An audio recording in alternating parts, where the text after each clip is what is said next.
Well, folks, welcome back to the Just Rip It podcast.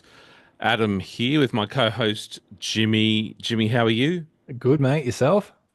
I'm okay. Last week I said I was okay.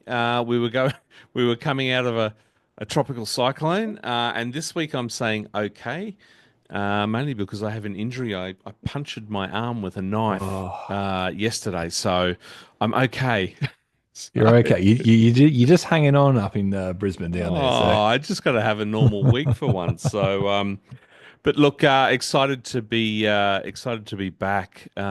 What episode are we on, Jimmy? Like, I've lost count oh, it'll be on 6 or 7, I think. how many episodes we've had. But Yeah. yeah, it's great to I suppose give a bit of a live debrief week before we have a couple of weeks off. So Singapore was on the weekend, which was fantastic. We'll get stuck into that, and a whole bunch of other things. Um, so let's sort of talk broad live issues before we jump into Singapore. Um, what have we heard? What have we seen around the traps? You noted, and you sent me some information around the iron heads and the young chap Kazuma is sort of out indefinitely. What Yeah. do we know or Well, don't know? we don't. That's the thing. All we know is that he's out indefinitely for an undisclosed injury. Hmm. And it sort of was brought to my attention. Obviously, we had Ollie sign and play with the Ironheads last week. In Adelaide, they had Wade Ormsby play for the Ironheads that had two fill-ins, two in a row. I honestly can't remember whether he played in Riyadh or not, but yeah, he's obviously been out for a little bit, and they held a play-in tournament for the fourth spot, which I actually thought was a pretty cool idea. I thought it was too. It was quick thinking on their feet. The old live leadership there with putting a bit of a knockout round style shootout in there to get in. Yeah, I thought that was great. That's it. It was. So we had Ollie Schneiderjans, Kelly Samuja, Wade Ormsby, and John Catlin play in a little qualifier on Tuesday morning at Singapore. So they got to play the course. It was actually broadcast live, well, not really live, but shot by shot or every few holes. Rick Shields was actually giving a bit of an update on it too. So they utilized Rick Shields for his live, contract and things like that to sort of share the news. And yeah, it was John Catlin that came away with the chocolates. He ended up winning. I think he held off Wade Ormsby. I think it ended up being two shots in the end over 18 holes. So he got himself that spot in the team for the Ironheads for this past week. And yeah, it's just going to be interesting to see what they do moving forward. Yeah, whether they're going to do a regular shootout style sort of qualifier or it's yeah some other means of filling that spot. But Yeah, it that sort of it was eating me up a little bit. So I went all the way back to Riyadh to see, and yeah, Ormsby filled in for Riyadh too. So Ormsby did Riyadh and Adelaide, and then they had Ollie in Hong Kong, and you got yeah. Catlin here in Singapore. So yeah, Kazuma hasn't played all season. So Mm. if it's out for an indefinite period of time, do they get to sign someone for the rest of the season, Mm. or are they just going to continue doing some play-ins and utilizing the fill-in players to see what see if they can just put a team on the park, I guess. Do you think this does anything for the team mentality for the Ironheads? I don't. I think it brings a bit more competitiveness to that fourth spot, obviously, because you're going to be like a lot of players are going to be fighting for that fourth spot. But you're always going to have the three guys and the other guy at this point. So it Mm. will change the team dynamic. I mean, the three guys will be playing with each other all the time. So they'll know what's going on. They'll know how each other plays. They'll like already be used to Yeah, their style and their caddies will be used to each other too, and sharing information and things like that. So it will make it hard. It'll be an interesting dynamic if each week they have just got an extra fill-in player coming through because. Yeah. But anyway, they haven't unfortunately like performed all that well at the start of his season at all, and that might have something to do with it, just having that extra dynamic change that they weren't expecting going into the season. Yeah, and look, we're going to have a little chat about teams a little bit later, so we'll sort of Yep. dig into that, and no doubt sort of reference the Ironheads a little bit more. Um, is there any other? I'm trying to remember any other broader live news this week. Well, Um, Brooks was just getting grilled again about leaving and what was going on uh, there, and he was asked point blank, and he gave a very um, uncontracted answer, I guess you could say. yeah, It was sort of, caused a bit of a kerfuffle around the media world, didn't it, with multiple different interpretations, and it's really hard oh with yeah. Brooks because of the character and style that he has, right? Yeah, yeah, So yeah. He answered in a very Brooks way, which is fine. But yeah, definitely still left some questions unanswered, in my opinion. yeah, yeah, But he did, and I know we'll get into it. But he did perform. He did perform. He does love Singapore. We know about that. But yeah, we'll get into that down the track. yeah. Okay. So quickly before we get on to Singapore debrief, any other general live news? I haven't heard anything about Cam's wife and where Mhm. she's at, sort of with childbirth, but we Yep, know that it's kind of somewhat imminent. it's It getting was close. it was 2 weeks ago, a week ago, I think. So, um, our kids were both 2 weeks overdue. So it could be before Miami, it could be during Miami, it could be after Miami. We don't know. So, we'll wait and Either see on way, that. they're going to be close to home because they're going to be back. They'll be back in Florida now, They will be. and they've at least got 2 weeks to be able to settle in, and then he'll be playing in Florida the next round anyway. So at least he'll be close to be able to get all that sorted, which would be good. Yeah, Um, yeah. It's actually a busy. Uh, yeah, we got Miami week after that, the Masters week after that, Live Mexico week after that, Live South Korea. Phew. Yeah, that's a busy month. the That is Mexico a to South busy Korea month. swing is going to be it'll be a tough one for him because they're going to come out of it's going to come out of the Masters, which will be grueling. Yeah, Get into Mexico, so got to fly down there, get used to a new course that they haven't played before, yeah, yeah. and then play there. Then the next week they fly over to South Korea, another An- big flight, another course they haven't another played. course they Yeah, haven't played before. But I'm really looking forward to both of those courses. We spoke about it last week. They both look amazing and look both look mint. like they'll be really really nice, and also both yeah Australia friendly. Time zones too, but we'll get into that a bit later. Probably when we do the previews of those courses as well, we'll talk about the tee times and all that sort of stuff. But We yeah, will. that's looking pretty good down the track. But I did have one thing actually that is broader live news. Yes. Cam Smith actually finally officially announced the Air Asia sponsorship for the team as well. Oh, So that's right. it's good to That's see that there's right. some yeah actual sponsors coming on for the teams and helping out. We have seen them wear Air Asia on their gear a little bit over the last few weeks anyway of the season, but to officially announce it in Singapore, which is close to Air Asia's home. Their home is the Kuala Lumpur, Malaysia, obviously airport sort of thing. So it was pretty cool of that. But yeah, and the other one, which yeah, again, just remembering things on the go. I know we were trying to scramble a moment ago, but the Callaway sponsorship with Legion Legion 13. 13. Yeah, Yeah, yeah. so I mean I got to get myself one of those pink Callaway hats now. I mean it's very on brand for me. It That looks is a good. color. That is a color of pink that is quite unique. It And certainly is. it has a it'll fit in your family of apparel quite nicely, right? So Absolutely, pink drink bottle in hand. that's exactly right. So let's get on to Singapore, Jimmy. Yep. Like Hong Kong, which is I think my favorite golf course. I could equally be swayed to Sentosa being my favorite live course as well. Yep. Um, you just need to take your cue from the players who say that it's just in immaculate condition, one of the best, if not, their favorite course of the season.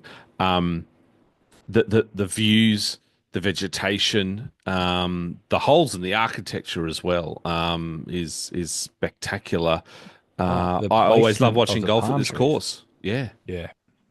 Yeah, the placement of the palm trees, the shape of the bunkers, like everything's just awesome. Like I think I said last week that I'm pretty sure Singapore's my favorite course, and like it just confirmed that it is. I got really excited to watch it, and I really enjoyed watching it.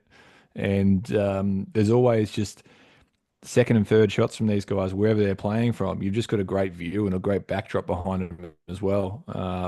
It's pretty insane. It's just everything just looked, as you said, perfect.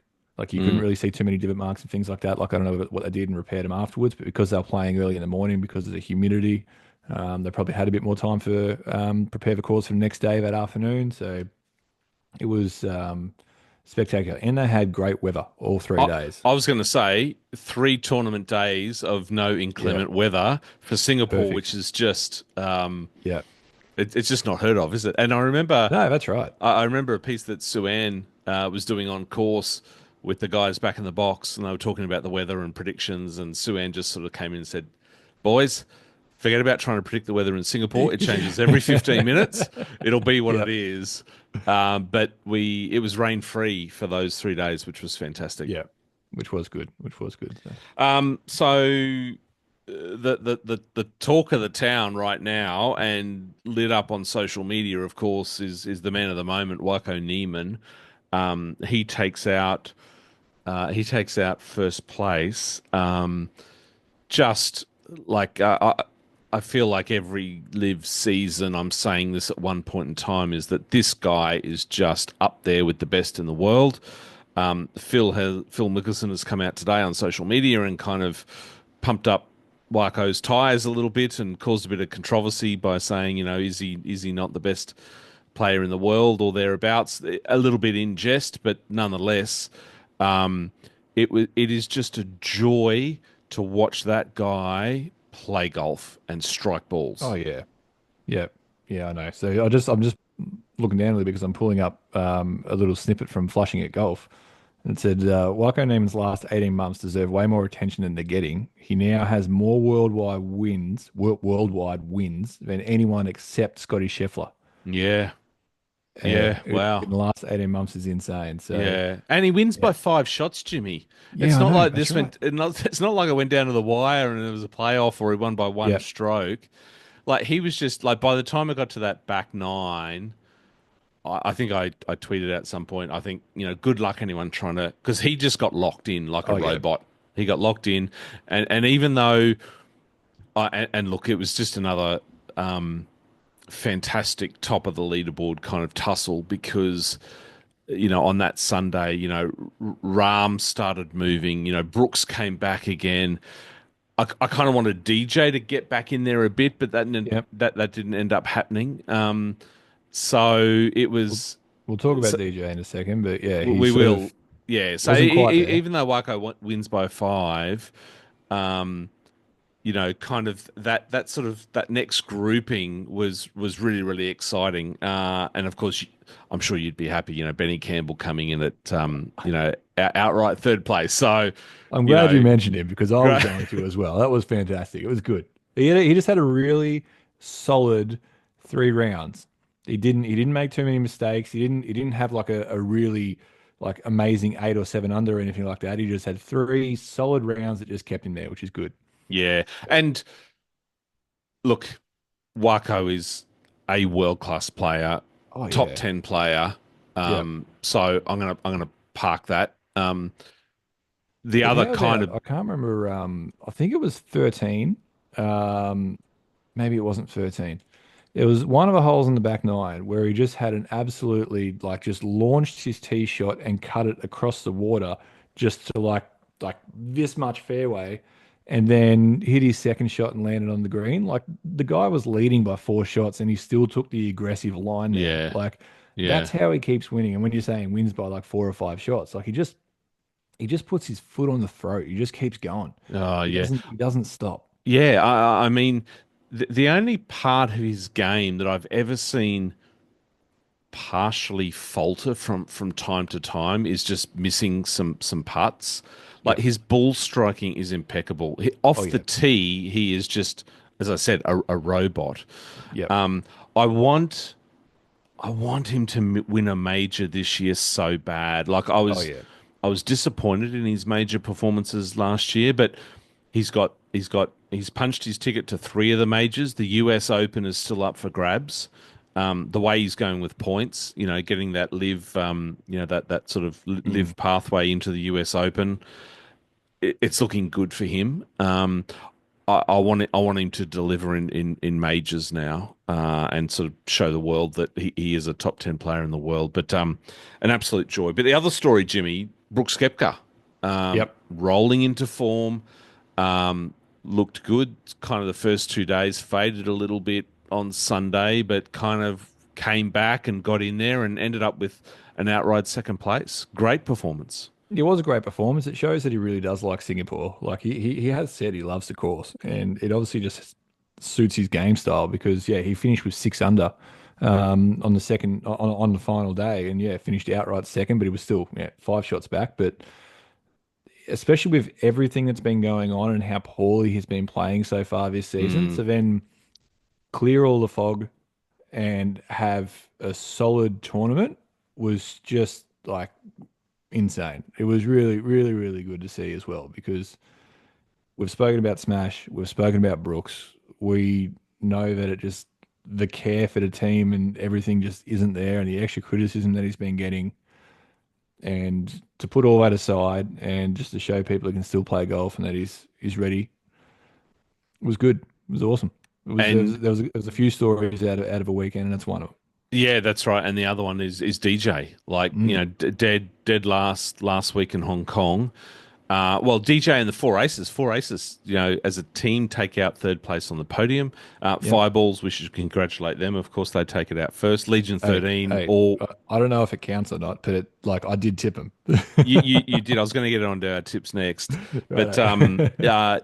seeing Brooks perform well, DJ. I was keeping a close eye on DJ. He sort of faded on Sunday, but it was just He, silly little things. Like he was just shaving the cup with putts, I felt, all day yeah, long, right? yeah. So, do we see a sustained, resurgence in DJ's performance this year? I mean, of course, I hope, but um, perfect, perfect sort of, start to that. I didn't realize the injury was the issue last week, and that lingering sort of neck issue that he had. So it seems like that's clearing up, which is a good thing for, And for, that's happened a for couple of DJ. times that we just don't know because, like, I know, like, so with Anthony Kim, and he was struggling in the first 2 weeks, Mm, and then all of a sudden he had a blood clot in his knee, and that's what was causing his poor form. And then, DJ, obviously he had that injury. We just see him come dead last, and everyone's thinking like, what's going on with this guy? Is he done or what's happening? And it's obviously sorted itself out in the way he goes. But yeah, for him to have an 8 under on the first round was just like it was really like bogey free 63 to lead yeah. after round one was just a great bounce back, just silenced a lot of the critics at that point there. And then just unfortunately, yeah, the final day. Like I think it's the seventh hole, the par five. He just flew past the green with his second shot. And Yeah. unfortunately he just got unlucky with the wedge and ended up bogeying it. But like it's just he just was just a small margins cost him on the front nine, and unfortunately, by the time he made a couple of birdies, it was already too late. Yeah. Yeah. Um, so back to the winning team of the Fireballs, like a three-peat, Yeah, like three, three-peat. th three, like I'm kicking myself I didn't pick the Fireballs because I picked them last week. But you picked the Fireballs, Jimmy. Oh, So well done. I'm going to notch that down in the yeah, sort of the tally that we've got. we'll get one Um, each. But yeah, I picked him. And I said it was going to be the first three-peat just because they've had some really good performances here at Singapore in the past, and they were firing on all cylinders already. And yeah, they came from 10 shots back to the four aces to get the win and ended up winning by three in the end. Which, yeah, a solid final round. David Puig, 5 under, and yeah, they just really just hung in there, kept making birdies. It was great. they I was sort of digging in a little bit earlier today. Yes, I mean Puig takes out solo fourth. Hmm. He hits a 66. Luis Masafo 68. Answer 69. Sergio was ill. He was crook all week. Yeah, he still finished even par the whole round though. So like, essentially, three guys beat the rest of the field because Sergio was even par throughout. Like, it Like, was just but Jimmy, the other thing is, so three in a row, fireballs take out the team win. Half of their team is under the age individually of 24. yeah, You've got David Puig at 23 years of age, and the new recruit, Luis Massavo, at 22 years of age. That's half their team are kids. yep. Same to be said about Legion as well. Legion's been up Yeah, and about true. and doing that Yeah, sort of thing, and Caleb and Tom. Yeah, like, yeah, oh man, it's so exciting. I was I sort of picked up on a sort of Twitter question slash sort of provocation earlier today around David Puig being somewhat the first rookie to grow up in Live and in the Live ecosystem. essentially, yeah, yeah, Yeah, yeah. yep. He has, So and those storylines are going to be cool in years to come. they will be. They will be. This is again, they actually covered it on a YouTube video when it was I can't remember who Grant was playing with, but Grant ended up playing it was like a 2v2, Grant and someone else, and it might have been Wesley Bryan against Sergio and David Hughes. And no, it wasn't Grant, was it Quan? Anyway, it was a YouTube video I remember watching, and whoever it was, they knew David Hughes and they were invited him onto the channel and they started talking, and he was talking about how he was, yeah, essentially just one of the rookies just coming through, and like he started with a live, and this is essentially where his professional career began, and he's been molded by the live Yeah, ecosystem, which is great. yeah, yeah, absolutely. So, so I went Stingers for the team win. They came sixth. Unfortunately, you went Fireballs. You pick up the chocolates there. Thank you. For the individual, I went Herbie, as I will do all season until he wins. But slash Bryson, Bryson T10. I thought he was going to be hungry, which I'm sure he was, coming, off Hong Kong. He showed some good signs, but it's still not vintage Bryson yet. Herbie takes out T14. You picked clean Dean Burmeister for the win. He came in at T29. So look, mixed success there. I had a shocker week. You had a partial win there. So congrats, Jimmy, on the Fireballs pick. Thank you. Yeah, I will. Bryson is hungry, and I know we're getting in 2 weeks early, but like I can already tell you, he's going to be my pick For Miami? for Miami. Right. Yeah, Okay. he's played that course That's before. He solid. loves that course. Yeah. Yeah, and it's going to be the week before the Masters. I can already tell you that like that's where I'm going. Yeah. Yeah. Yeah, Okay. That'll be a good pick. I had a couple of other sort of notables just to sort of mention, for singers. Um, look, not a lot of praise going on here, but Freddie Ketchup coming in last at 54. Terrible season. Mito comes in at 51. I kind of felt there was a bit of Mito back last week in Hong Kong, and then not to be. Matty Wolf, 44. mm, The hell's going on with Matty Wolf? John Catlin, who we, identified, of course, as being the Ironheads fill-in, taking out that sort of qualifier, comes in at 44.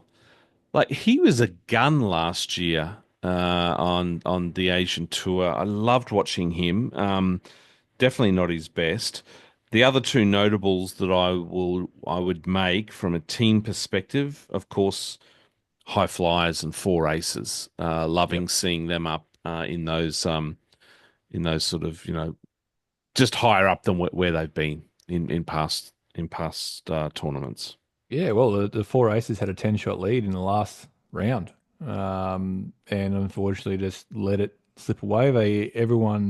No one really did anything super special on the final day. No. Oh, well, actually, HV3 did nail like I don't know how far it was, but it looked like it was Oh, like 30, 40 meter putt. Like, yeah, I don't know how many yeah. feet it was, but he nailed that for birdie a long, long way away. That was pretty insane. And Patrick Reed got an eagle on 18, but otherwise you had, yeah, Reed and Varner both finished one under, but Peters and Johnson both finished two over, and it obviously gave them a net two over on the round. And Mm, fortunately, they lost that lead and were left behind a little bit by the fireballs, and even Legion were able to catch up. And they were 12 shots behind them going into the day and overtake them. So yeah. it's good to see them up there again. We have spoken about how they've probably yeah, we just haven't seen them at the pointy end for a little while, and they were really right at the top for the inaugural season. They were always up there consistently winning, and they just really haven't seen much success since. Yeah. I'm looking Um, down in that third round at the best performers of the teams. Puge with a 66, Hatton with a 66, Neiman 65. DeChambeau he shot a 67 on Sunday.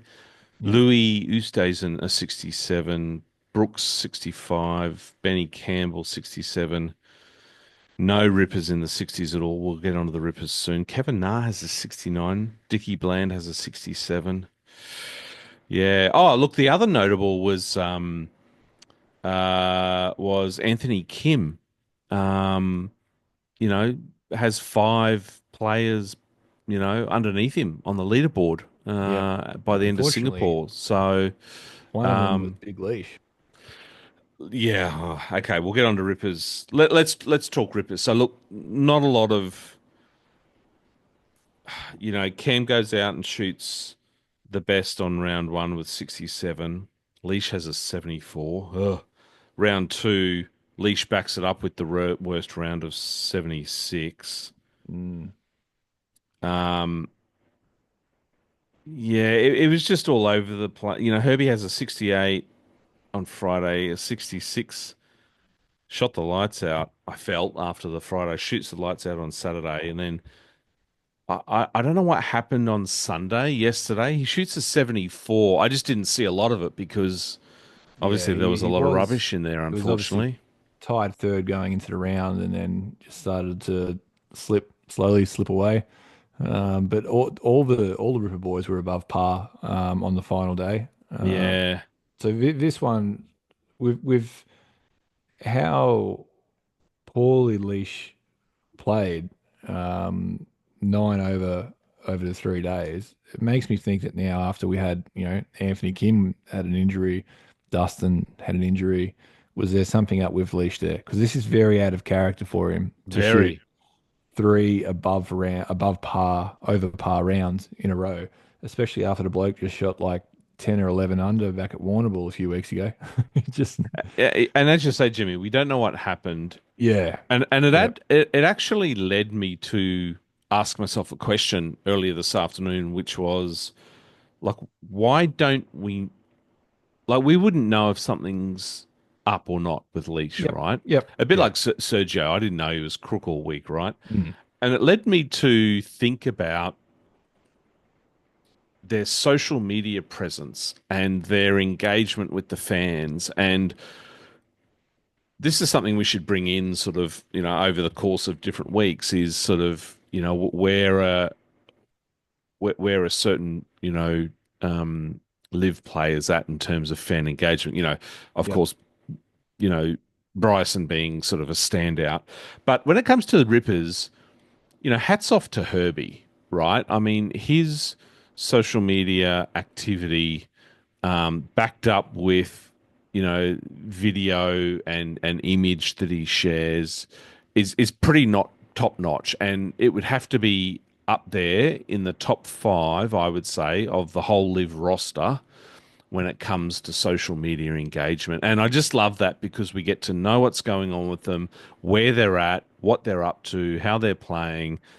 And I kind of love it. Like Jonesy wouldn't have a clue. Wouldn't have a clue apart from seeing Yeah. Jonesy on the broadcast, if at all. And that's one of the other issues as well, right? I mean, apart from sort of any shot any time on the Live Plus app, unless they're playing well and if they don't have a good social media presence, I got no idea where Jonesy's at in life Yeah. on the Yep. golf course with Live. So No, which is certainly fair. And I think like Jonesy, Smithy, and Leash, are all quite reserved and to themselves kind of guys anyway, which is Yeah. probably why I don't have a fair bit that's going on. Like Smitty's Instagram page has a photo of him from like 4 or 5 years ago Yeah, I or know. something, I as know. he's just sort of just chilling there. So Yeah. they like being quite private and all that sort of stuff. I get that. The team, the Ripper team, social media, It's good. everything there, that's good. It's And good. I feel like the team aspect, the team coming from the team page is probably where we should hear some of that sort of stuff if they want to Yeah. share it. Yeah. Yeah. Much like how I'm sure like AFL definitely does, NBA definitely does. They've always got an injury report that's coming out every week about what's going on, what's happening, and things like that. Whether or not there's Yeah. like a I don't know, but maybe they don't want to show any weakness or anything like that. But it was like an injury report for this week, and you can see how certain players are carrying themselves and what they're doing. But just while I'm talking about this, it's got me thinking that you really even PGA Tour and things like that, you really don't know if those guys are injured. You only know if they are unless they pull out. Like, had no idea that Tiger went into surgery until he posted it. Had no idea that he Yeah. was injured until then. Yeah. Yeah. Yeah. Which was probably why he pulled out of the last tournament, but we didn't know until a few weeks down the track. But I Yeah. feel it's like injuries and things like that are not really anything that's there's not really a culture around sharing it in golf. No. But No. it's one of them things you can look at that and you could just think, oh man, Lee, she was shit this week. Like what's going on? Like he needs to lift. Like we need to get rid of him. But yeah, he could have had like some massive issues going on and we don't know about it. No. That's right. That's right. Yeah, So, but Jimmy, anyway, I look, will say just sorry, oh Aiden, yeah. just before we go, Yeah. like we will definitely like get around him and make sure that like we're still like supporting him, and I'm sure that he'll bounce back in Miami and keep Totally. moving. And yeah, I don't expect him to be at the bottom of the leaderboard every week or with scores like this again because we know what he's like and we know that he's capable of those top 15, top 10 finishes as well. Exactly. And as you rightly said, it just, out of character. So certainly something that we wouldn't expect to be common. So, Jimmy, anything else on singers and the Rippers before we move on? No, I do. I just want to just last little bit of the teams. Um, Yes. Ever since I gave them the nod, thinking that they were going to come back and do something, the Majestics haven't. They have gone slipped back into the old ways and really struggled again. They finished dead last, 19 over, 4 rounds over par. But they were close. They were thereabouts in Adelaide, and then last two, this little Asian swing hasn't been too good for them. Okay, well, Jimmy, let's deal with this. Okay, we said that on on this episode we're going to have a conversation Oh yeah. about teams. We're 4 events down. Um, so two takes I would like us to share on this episode. One is from a team perspective. After 4 events down, any surprises? Number one. Yep. Second item, who's in the hot seat and what's going wrong? Yep. Okay. So I think each week we we sort of bring something new in from a perspective on from the team element, and we can sort of break it down. Um, Jimmy, my battery. I'm just going to pause recording for a moment. Sounds good. Okay, so do you want to go first, Jimmy? Surprises, and then sort of who's in the hot seat. Um, Yeah. So over to you. yeah, it shouldn't be, but I'm surprised with how well the Fireballs have started the season. Obviously, 3 wins out of 4. I didn't pick that from them at all Mm-hmm. Mm-hmm. this season. I know that they always have like a relatively strong team. They're always sort of sitting around that sort of third or fourth team in the standings, but to come out and win 3 on the trot. That's my biggest surprise because especially after Riyadh, and I'm just going to bring it up again because it's very valid. You brought up the point about is this just going to be the lesion show all year, just Yeah. because of how dominant they were Yeah. with their first win. Turns out it's been nothing but red since then, Yeah. Yeah. which we spoke about it a bit earlier about how they've got a couple of young fellas that are stepping up, and they're all very composed. They're all wearing like the just this bright red looking confident, playing Mm, confident golf, mm. rolling in putts, like sticking wedges really, really close. Like it's certainly I didn't have them leading after four on the standings, I can tell you that. So that's been quite a nice surprise. Quite a nice surprise. And what about putting some teams on notice? Who's in the hot seat? What's going wrong? What have you to say there? Yeah, well, I don't want to. It's a very low hanging fruit because we've spoken about it pretty much on most of our episodes about Smash GC. But Hmm. um, yeah, I'm probably going to continue just because I just don't know what they're doing. They're the only team out there that doesn't really show that they're a team, both on socials, merch. You said the merch was the same as last year. Mm, They haven't mm, really done anything to change any of that there. They really just all look disconnected. And even though they put together, yeah, a relatively solid, and I say solid because they just didn't finish last. They actually scored a point. Like event here in Singapore, they're still just like miles behind where we thought they'd be. As soon as like they recruited Gooch, like I thought they were on. I thought this is yeah, it. Like yeah. they've actually got a solid lineup now, and they should be okay. They should be getting up there. Has not worked out for them at all this season, at all, and So, they're so, so, definitely so just yep, on Gooch, sorry to jump in. It's an interesting one, isn't it? Because he comes from the range goats yep, where he shoots the lights out all oh year. yeah, yep, yep, We enter 2025. He's over in Smash. The range goats are kind of all over the shop, right? yep. Um, you know, I it's bizarre. Where is Gooch at the moment? Like, can you pick it? No, I can't. It's the biggest. It'd have to be of teams and of individuals. It would have to be the biggest drop off, wouldn't it? I would have thought. Well, Like, they finished fourth overall last year, and I'm pretty sure that they got yeah they were in the final four. They nearly Smash. they nearly got to the point of playing the Rippers in the final. Yeah, yeah, that's That's where right. they were. Yeah, That certainly is the biggest drop off. They've gone from there all the way down to nothing. yeah, Um, But again, it's the same four guys as last year. Like they had the same four players. Gooch went from winning the individual award in 2023. Wolf was on Smash. There's obviously that wasn't working out for Brooks. He didn't like that. There was a bit of beef going between him and Wolf, saying it's not working hard enough or whatever it is. There was plenty of heat on him.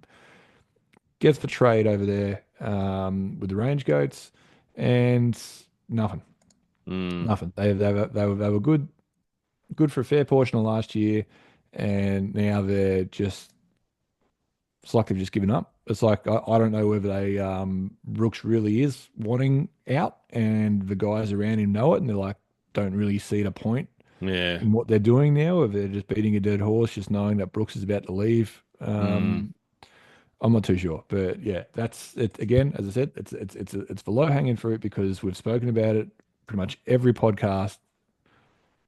Just they need a lift. yeah. It's interesting. Going back to your fireballs comment, um, one thing we haven't acknowledged is the departure of Eugenio Chikara, Mm, yep, and then suddenly the fireballs just excel in yep. performance. You know, they bring in another sub 24-year-old, um, and the team just clicks. And so I I do wonder about the whole team aspect to this. And is there is there an individual that is there a type of person that individually fine, put him in a team and it ain't working because Eugenio is a professional golf golfer. He can play, but you stick him in a team and it kind of seemed like it didn't work. I suppose I just wonder whether there's more Eugenia Chikaras scattered around the live, roster, like a Matty Well, Wolf. Like if it'd be really, really interesting to pluck Matty Wolf out now, go put him back in the PGA Tour and see how he and see what goes. I happens. mean, I suppose these are questions we're not going to know the answers to until Mm. certain things happen. But Well, just having the team part now just brings such an interesting dynamic. the big change this year, obviously, was that all 3 rounds, all four scores count. So it wasn't You just a can't Sunday. hide. Yeah, So you can't hide anymore. yeah. And just while you were talking, I just went back through a couple of results from last year, just a couple of different tournaments. And I went to 3 different tournaments, and Eugenio was above par on the final day of all 3 of those days. And I went back to the middle day, and he Hmm. had the drop off score as well. So he was Yeah, kind of right. hiding and then sort of hurting the team on the final On day. the And final day. now you've got 4 guys who are clicking, who are working, Yeah, and they're all scoring birdies, making yeah, putts. yeah. Anyway, what's your take? Who you got? Okay, so um surprises surprises. Well, I'm surprised. I'm surprised that the high flyers are doing better. Yep. Which is great to see because I kind of only expected Phil to get older and play worse, and I don't mean that in a negative way, but just as age sets in. But he's I think he's playing better this season than last season.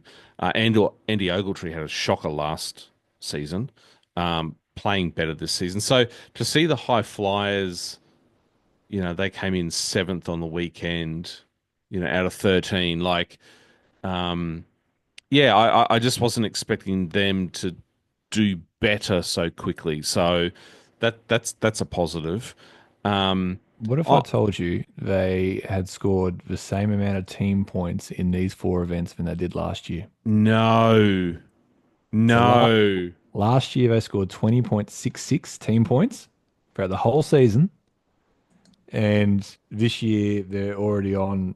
Sorry, I've done that. Asked about they've scored 20.66 this season, and last season they scored 20.83 for the whole No. season. Wow. Wow. Okay. So there you okay, proves It my just point. shows you. Yeah. So that's good. The other in terms of surprises, um I the Cliques rebrand, I felt that the Cliques were coming into the season um kind of ready to change everything and naive Adam thought that will immediately equal better performance, right? So um, Well, it did for one of them. it did for one of them, but yeah, they came in second last on the weekend. So Mm, that's a different surprise. I was wanting more from that, but I like that they're embracing some change, right? And that goes to the point about Smash. There's been yep. apart from some roster changes, there's nothing else that feels like it's changing for that team. Yep. Um, the um, the hot seat is fundamentally occupied by the Majestics, and I thought to myself on the weekend, like I was getting angry at the Majestics, Yep. both as a team, um, but the team is it's an aggregation of the individuals, and I was getting angry at them, and I thought to myself, just like there is relegation for individuals, there should be relegation for teams. Like if after three set, no, I'm serious. Like the Majestics, if they are at the bottom of the table by the end of this season, they have to be kicked off the league. Like, Right. like I know that's brutal and I know that's harsh, but it's tough love, right? And the reason it's really tough love and it's hard to say that is because they embraced the team thing so well. They got into it early, and I know all that kind of stuff, but they're just rubbish. They're just rubbish, and it's dragging the league down. So if I was if I was the architect of live and making all the decisions and trying to build this up to a a globally dominant league, you can't have that going on. And I did kind of my interest was piqued a little bit in Riyadh. Lee Westwood kind of had two good rounds, I think it was 1 and 2, but it quickly faded. I had higher hopes for them. And look, I know we're only four in, still another 10 to go, but just another bottom of the table Majestics week. So those were the two team perspectives we bought this week, and we'll Yep. continue to sort of All right, I got something to throw at you. So go for it. the Majestics are the only team that have had the same four players since the end of 2022. So since most of the players were signed at the end of 2022, they're the only team that's had the same four players going through. Yeah, right. No one else has had any changes because there was a couple of people that have floated in and out in 2023. Majestics have had the same four players the whole way through. Every Each year at the team standings, the Ironheads have finished last all 3 years in a row. Mm, Majestics have been second last. mm, Yeah, the heat's on for them. And again, I completely agree with what you're saying. And we've touched on it before, but like they've been so close to some podiums, they just mm. can't get it done. And then the last 2 weeks, they've just been nowhere. They've just been absolutely nowhere. And Yeah, it does, I do agree with you. The heat is definitely on them. And yeah. I also agree that it does hurt because they are the one that probably cares most about this team thing because they've been the same team for so long. Yeah, so they've got to work out what's not working and make it work. And I don't know, is it just because they've got three captains and Sam Horsfield? Is it that they haven't actually got like any real leadership? They've got three captains who arguably could all have been Ryder Cup captains in the future. Everyone's like multiple people have said each of them had their own merit to be able to do that. So why is there not just like one singular leader that can rally the boys up and Well, it's performance on the course as well, Jimmy. I mean, yeah, apart from Sam, I mean, all these other guys have peaked, yep, and they were legends, right? They were absolutely. legends. So it's a team of past legends, and Yep. I'm going to be disappointed if they take that same team into the 2026 season because we've seen the Ironheads, do some refreshing of their team. Oh, well, every team's been refreshing. So, Yep. um, But even anyway, then, again, speaking of legends and things like that, like guys have done great things. Kevin Na hasn't really been anywhere on a leaderboard, but he is the sole captain of that team, and he's the one that's leading him. Even mm, though he's not leading him into a great spot at the moment, they've still got a very clear structure there. But they've got, yeah, Kevin Na's the man. how old? How old is Kevin Na? Couldn't tell you. He's 41 years of age. I would love to do the stats on the 40 plus year olds. Yep. Because I'd be really interested to see where Phil sits as well. Anyway, that's for another time. Jimmy, time is rapidly disappearing. We've got a few more things that we got to get through here. Um, so uh, this month, 20 years ago, Oh, here you go. I failed in my task the last couple of weeks. But here's the Australian Golf Digest from March 2005, 20 years ago to this month. The Big Looks Easy like he's is wearing a Fireballs outfit there. the Big Easy is on the front, Ernie Els. A couple of notable things. A couple of notable things in here when I flick through. First of all, in this edition of the Australian Golf Digest, um, Pacific Dunes at Port Stephens was about to open. I don't know if you've played Pacific Dunes down Newcastle Way in New South Wales. I've played it once. Great course. So it's interesting seeing 20 years ago, it was like, new golf course coming kind of thing. Yep. And I've been able to play that. Um, what else did I have here? So some interesting stats. They did sort of this leaders section in this edition, and they had sort of at the time the leading stat makers on the USPGA Tour. So, for example, the number one player with approaches over 200 yards, um, Ernie Els was number one. Uh, Justin Rose was at fifth. He's the only player back then that's still actively playing sort of on the PGA Tour. Um, Approaches from 100 to 125 yards. The number one player was Tiger Woods. Scrambling from the rough uh, was Rory Sabatini. Um, Distance of driving was Scott Hend. Aussie Scott Hend. He's now on the Champions Tour. And then when it came to short game, oh my God, VJ Singh was just dominating proximity to the hole. When hitting greens in regulation, he was number one. Total number of hole outs, he was number one. He was um, uh, he was fifth when it came to putts made from 20 to 25 feet. I remember seeing VJ play from time to time. I wasn't a big watcher of golf back then, but I do remember VJ quite distinctively. I I just remember never. VJ playing in Australia and just watching him when he was playing in Australia. Oh, like his stats on short game were just impeccable. So there was some really fascinating stats from the Oh, that's leaders at the cool. time. How's this one, Jimmy? Here's an advertisement of going to Hawaii to play golf, I just saw the number. Holy right? crap. So so this is sort of like a package. So 8 days in Honolulu, you get 3 rounds of golf. It included airfare. It included rental car.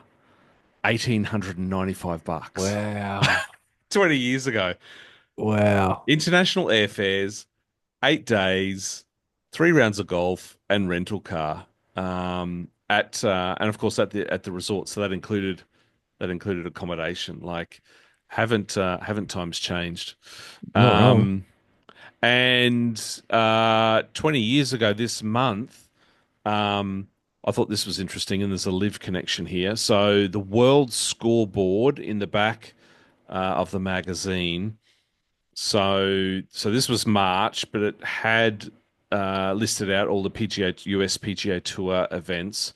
Uh, the year always starts at Kapalua in Hawaii, um, and you have Stuart Appleby taking out first place. Ernie Els was third, Tiger Woods fourth, Adam Scott sixth, Vijay Singh seventh. Um, the week after, they go to Hawaii for the Sony Open, and Charles Howell III takes out third place 20 Oh, there you years go. ago. 20 years ago. And then the next week, the week later at Torrey Pines, third place, Charles Howell III. Tiger Woods won at Torrey that year. Luke Donald came second. Charles Howell III came third. Bernhard Langer was fifth. So, Charles Howell III, was taking podium finishes 20 years ago behind Tiger Woods, Yeah. and here he is today, on Live, still playing, contributing to the Crushers. Well, So that was, he'd be one of them when you're thinking about the over 45, over 40s, because he's 45 years of age. So yeah, he's probably up there with one of the guys that's performing the best at the moment because he's yeah. consistently been scoring into points for the Crushers, that's for sure. I tell you what, for the old guys, Phil, Charles Howell III, Richard Bland, we've got some pretty good talent on Live. That's for Oh, it sure. certainly is. Certainly is. That's for sure. Okay, so uh, we got to talk about YouTube, Jimmy. I Yes. didn't I didn't get my um, task done of that. I had to. It was a par five, wasn't it? There was some hole, the par five fifth. the scariest green at Pinehurst number two. Um, I will have to do that. Likewise, I didn't execute on my on course challenge because of the knife in arm incident. Is it had a Um, cyclone there? so, They had an injury? Are you going overseas? Well, there's a lot of self well, sabotage here. I don't like the trend here because everything happens in threes. So, anyway, so I can't report on anything YouTube. I can't report on anything on course challenge. Um, any notables in the YouTube world that you want to share? Oh yeah, yeah. Go for it. Grant Horvat is about to release a video with Justin Thomas, Mm. like 18 holes, 18 holes. It's coming out sometime tonight. Oh, 18 It's holes. 18 holes with Justin Thomas, Grant Horvat and Justin Thomas. So that's going to be that'll be one to watch when we get there. It's just they had the Creator Classic, which I'm not too sure if you're across Yeah, that, but and yeah. Grant won it. And Grant won it. Like this guy is just on a phenomenal run. Yeah. Is filming with pro golfers. He's got a part ownership in Tacoma Golf clubs, part ownership in Primo Golf Apparel, has some sort of like really close connection and does a lot of partnership videos with Phil Mickelson. He's done a lot with Bryson in the past. He's filmed with Grant Tiger is Woods. He's Grant. filmed with Rory. He seems to be the only one that is truly neutral down the middle, and he is tour agnostic, isn't he? He is, Like, and yeah, he is, and he's also like Grant's history. He was a part of Good and was a part of GM Golf and filmed a lot of stuff with Garrett. And there was a lot of beef when he decided to leave because he's like, I've got to focus on my own thing because now I can put in the time and effort into my own stuff. yeah, So many people, so many people got their back up about it, and just really, because Good was so big like 3 years ago, yeah, a lot of people were like this guy's like ruining his career. What is he doing? Good was on like a massive trend, and yeah, he has just flipped the script, and he has just yeah, yeah, succeeded far more at a rapid pace yeah, than anyone from Good has, and yeah, he's yeah. just outside of Rick Shields, and if you want to class Bryson on there, you can. Like Grant has like probably the biggest following at the moment. He doesn't have the biggest amount of subscribers to everybody, but he's growing rapidly. Oh, I Growing didn't know who he rapidly. was 3 months ago, Jimmy. So yeah, Yeah, there you go. now he's everywhere. Yeah, And he's everywhere. He's all over the place. And yeah, he's on a meteoric rise, that's for sure. yeah. Okay, because I didn't finish my YouTube homework last week, I'll roll it over next week. So no more homework for me on YouTube. I had a good one Um, for you too, but well, we'll roll it over now.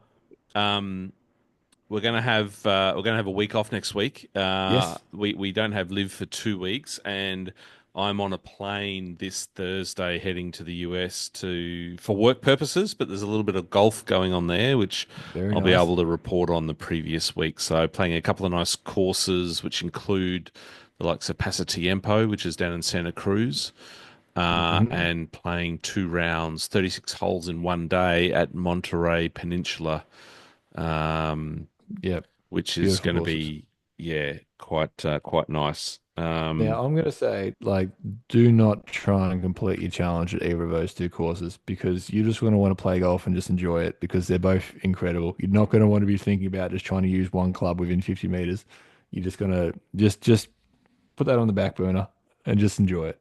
Jimmy, the crazy thing, of course, same thing I said last week is I've got my new driver sitting next door in the room, Oh, we still haven't still spoken wrapped in about plastic it. because the bloody cyclone, and then I Yep. knifed myself, and next thing I'm on a plane to these mint courses on the west coast of the US, and it's like, do I just because I want to do it justice? Do I leave? I haven't even had a chance to get in this a sim. I haven't even hit a ball with them. It's still wrapped in plastic, so Yeah. Yep. I think That's all right. it's going to be a last minute decision as to whether I take it and christen it overseas or whether I stay pure because I had the entire intention of breaking it in at my home course at Capera, got it fitted there, and it just, I don't know, it feels more pure. But anyway, we'll wait and see.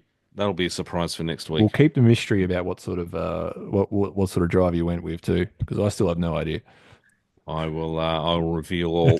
Jimmy, have we got anything else to talk about? We've got no Um, predictions because we don't have Live Miami for a couple of weeks. Well, the only other thing is, and I'm sure if you've gotten this far in the podcast, you already are, but don't forget to follow us on all of our platforms. So, rippergc.nation on Instagram. Yeah, got the Just Rip It podcast on YouTube if you want to check that out, and you can actually watch the video and you can actually see what we're talking about because, yeah, Mm-hmm. when Adam's reading a magazine before, you can actually see it in a magazine. Mm-hmm. Yeah, just that little bit. Just get around there. We obviously got the website if you want to get in touch. You can either send us a message on Instagram and ask us some questions there, or there's a little section to do it on the website, which is rippergcnation.com. Is there an AU on the end of that? No, just.com. No, And then, of course, on just.com. Spotify, you can search us. Well, all good Yeah, podcast platforms we're on. yeah, Just rip it. So, Jimmy, that's it. Another great that's week. it. Have a good week off. Have you got some golf going on? You got your usual this Yes, Wednesday, yeah, the got the Chook run? usual Yep. Chook run. It's actually the last one because the daylight savings is coming around. I've got the final the week Ah. after. So unless if I get a win because it's double points, I won't be in that final. Mm-hmm. But yeah, it's yeah, last week of that, but I'll keep out there. I'll keep playing and keep grinding. Good man. Yeah, we'll keep going. Okay, mate. Well, Easy. just rip it. We'll chat to you Just rip soon. it. Have fun. See ya. Thanks, mate.